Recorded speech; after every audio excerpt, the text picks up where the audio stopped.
Atosha Global Analytics. Please like and subscribe. Greetings, salutations, and howdy to you all. I'm KT with Atosha Global Analytics. Atosha Global Analytics was created to provide insight and foresight into the street-level impacts of macroeconomics, real estate and finance trends, and the policies that shape them. Okay, so here's a topic I've been wanting to cover for a while, and the time has finally arrived. This is going to be an overview or case study of a typical success story of a REIT grade multifamily property that I did for a firm shortly after I started there. And the property was held from 2013 through 2016. I'm going to show you how the asset was financially structured and underwritten, how it performed from cradle to grave. Its cradle, when it started, was August of 2013 with a November closing. And the grave was when it went under contract in November of 2016 and ultimately sold in early 2017. This will showcase what I'm certain many of you will probably consider to be a shockingly high profit. And actually, since then, the market has moved to where the profit has been even higher, and I will even showcase that before I'm done. So starting with this first video of the series, I'm providing the salient facts to describe the property. I'll continue by noting the projections used in the original financial model. Frame what key things were done to update and enhance the property to reposition it and increase the return, and finally the financial results there at the end. So this is not a typical value about the housing market, today's real estate news, or the latest economic data updates. This is how I modeled an investment grade asset for acquisition by a multi-billion-dollar REIT, and how much of the property ended up making in that process. So buckle up, buttercups. Here we go. All right, some general information of the property, which, by the way, we typically call properties assets in the offices that do this. Okay, so the asset is located in the Jacksonville Metropolitan Statistical Area, which is abbreviated MSA, in northeastern Florida, as most of you should know. The neighborhood where the asset is located is considered to be well established, is best described as a mature neighborhood. It's comprised of working and middle class incomes, and it's fairly typical in all respects. The area near the property has a mixture of roadway, commercial properties, and residential infill properties that are in between intersections or behind commercial properties. So I'm showcasing some of the data tables here that show just some of the market data I'd maintained for this market. The established multifamily and single-family residential info properties were generally about 25 years old at that time. Remember, this was done in 2013. And the immediate area was mostly built out by the early 90s or so. But there was some newer development. It was concentrated about 5 or 10 miles further out from the urban center, so it was an actively growing area of Jacksonville. So the firm that I worked for, or worked with at the time, they serviced a lot of foreign investors who really wanted to invest capital in U.S. real estate. The REIT that purchased this particular property, I'll be trying to be delicate with this. It was based out of a country that is considered to be much more accepting of expanded governmental safety nets, has higher taxes, has a more socialized approach to social structure. So this particular REIT, like a lot of the others that I dealt with, they mandated investments occur in markets where the political climate skewed towards low regulation and focused on economic growth. So that's why they were investing in the U.S. and in key areas of the U.S. By the way, when I described the low regulation and focus on economic growth, this meant buying in assets that were based in Florida markets or Texas, or some in the Carolinas, a handful of cities in a few other southeastern states. Remarkably, none of the REITs were interested in South Florida at that time, so it was due to other factors. But that highlights how they were very selective regarding their markets. Anyway, the REIT that acquired this property through us also sought to invest within certain markets with more than 250,000 in population, above average growth drivers. Think of it within an area where strong corporations were expanding, incomes should be increasing. but there were areas that they considered to also have a stabilized and diversified economic base. So based on the buyer, the property type, et cetera, this is all considered to be an institutional grade asset. So that's a key term for this, institutional grade asset. Um, and as an aside, it would no longer be considered an institutional grade asset for most investment houses, just simply because the property is now a bit too old. But just to clarify, most overseas REITs that I dealt with, and I can recall, from three different continents, these different REITs that I worked with. They pursued investing in markets that shared these same kind of traits. Money typically flows where money is made, so they sought areas that were a safer bet for higher growth. It wasn't political per se. It was that they sought growth. Other markets might be attractive to other REITs as they are mature markets and provide stable and predictable returns. But these firms that I'm talking about wanted higher growth markets, and that is key for higher returns like we achieved, and it meshes well with the strategy I employed in this case. So the firm that I was with at the time, by the way, we specialized in multifamily assets and rarely deviated from that asset type. So the firm that I worked with, again, with several REITs, but even so, even working with multiple REITs like that, capital didn't necessarily come constantly. It came in bursts or what have you. Capital wasn't always at the ready.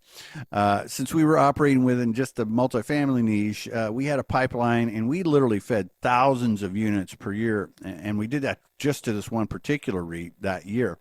But we did it in waves.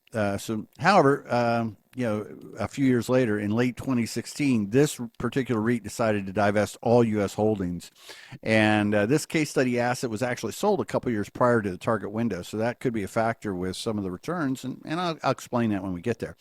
So let's cover a bit more about the asset to start with here. So the asset was a 232 unit B class suburban infill apartment community. It had 24 one bedroom, one bath apartments, 184 two bedroom, two bathroom apartments, and 24 three bedroom, two bath apartments. And it was in 29 two story, they were garden style buildings, as they're called. The units were a little bit larger than norm, which, that's considered to be market preferred, or was at that time for that area. By the way, there are three classes of multifamily properties here in the U.S. that we usually talk about. That's A, B, and C. A class has, the premium amenities and services, whereas C class has no really noteworthy amenities or services to speak of. So B is in the middle. I'll cover the specific amenities this asset had here in a moment, but I just wanted to highlight that. And I know we're a bit early in the process in this video, but please like and subscribe and help us out. Okay, so just so you know, the property we're talking about here, it was constructed in 1986, and I modeled this in August 2013. And we closed it in early November. So, we're doing a little bit of a time machine here. But, the construction quality was above average with, hybrid of CB stucco on the first level and frame hardy plank for the second level of the buildings.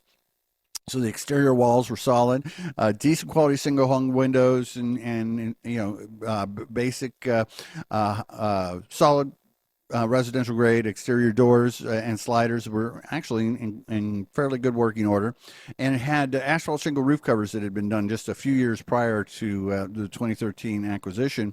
So the remaining economic life of those roofs at that time was expected to exceed 10 years. Of course, now the insurance companies would put a constraint on that.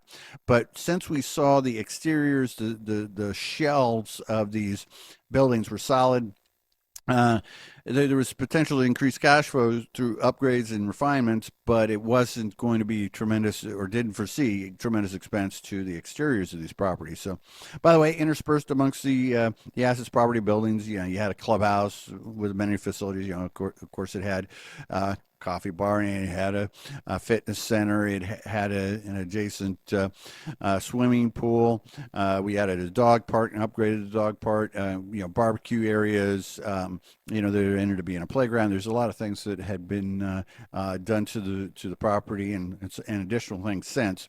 But and also interspersed between all that, you had mature trees and shrubs. It had a private lake, so it had some view premiums, plus all the recreational amenities, sports courts and tennis courts and that sort of thing. So it, the asset had a lot of potential, or appeared to add value through rent increases, but it needed some really strategic capital investment to generate some extra income, and the value add components. And again, value add is, what is commonly referenced when you talk about wedge deals.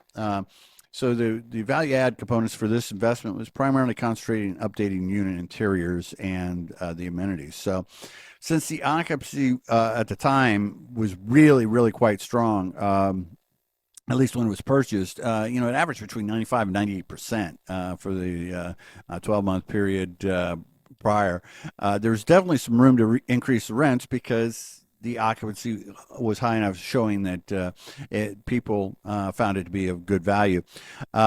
So, we figured by increasing the residents' lifestyle experience, data really supported that the tenants would tolerate the rent increases and would mitigate any potential tenant loss. So when I looked at the expenses initially, I also was able to immediately foresee how to minimize some expenses in some key areas, and thereby increase the net operating income significantly. All right, so I guess I need to highlight a couple of terms here so that it makes sense. If you aren't familiar with this type of investing, the net operating income, or NOI, and the capitalization rate, typically shortened to just the term cap rate, are what really determines value. When appraisers, lenders, taxing authorities, investors, when they talk about NOI, which is the income after expenses, but before financing costs and income taxes, that's what they care about is NOI. So a cap rate is a measure of what the market has been paying, as in the purchase prices, for the return on the investment's NOI. So, you divide the NOI by the cap rate, the market cap, and you get the market's indicated value for an asset. So conversely, if you have a series of acquisitions and you have the NOI, the sale prices and the NOI, you can develop this cap rate. So as the acquisition guy who was modeling this property, to me, hey, generating more NOI means more value. This increases investor returns, inspires them to buy. So it sounds pretty straightforward. You increase NOI, of course, it makes it more appealing. However, the concept is much easier said than the reality of navigating it, because you got to determine the right upgrades. That can require some real finesse and creativity, and later in the process you have to have the model and the actual plan in place for those upgrades. That has to be sold to both investors and the lenders. So all these things are factors in the process. By the way, the financial model that I'm talking about, this is commonly called underwriting for acquisition. So that's the tool that really sells the plan.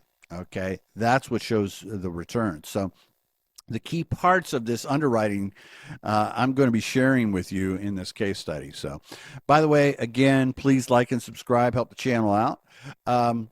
So let's cover a little bit about that underwriting, okay? In order to underwrite anything, first let me let you know, I had to source potential assets, okay? I had to go out and find these assets that are on the market. And I'd average, I'd look at 5 or 10 of these assets before I even modeled a single one.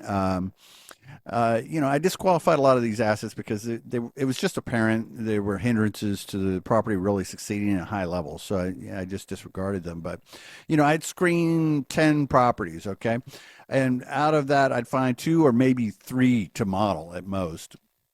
And we'd make an offer on 1 or 2 of them. Multifamilies, by the way, usually they have 2 or 3 rounds of competing offers. They aren't conventional like many other properties.